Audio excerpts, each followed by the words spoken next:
Quand il a commencé à les étudier, l'ornithologue Goran Sušić ne voyait dans les vautours fauves de l'île de Cres qu'un sujet pour sa thèse. Vous entendez ce bruit? C'est un juvénile qui réclame à manger. En 30 ans d'études, il a compris que si personne n'agissait, l'influence de l'homme sur l'habitat de ces rapaces risquait de leur être fatale.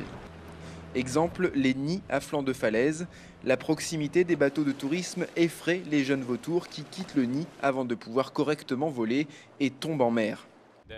Ils ne sont pas capables de voler, ils sont mouillés, donc ils restent ici, ils attendent et parfois ils meurent si on ne peut pas venir les sauver. Chaque année, 15 à 20 oiseaux sont sauvés et amenés dans cette immense volière.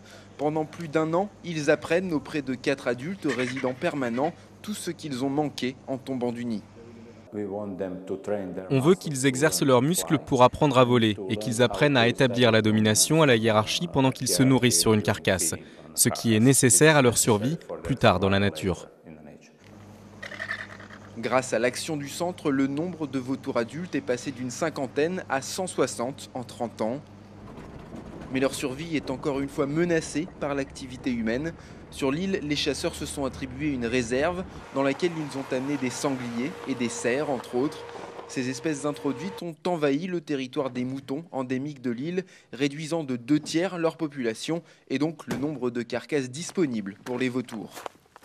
C'est illégal au niveau international et national d'importer des espèces qui n'appartiennent pas à un endroit et qui ne sont pas natives d'ici, parce qu'elles détruisent l'écosystème, la biodiversité et la chaîne alimentaire.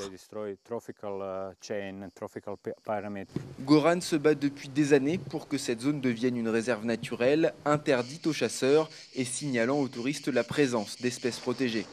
Un combat sans résultat pour le moment, mais qu'il espère voir aboutir avec l'entrée prochaine de la Croatie dans l'Union européenne.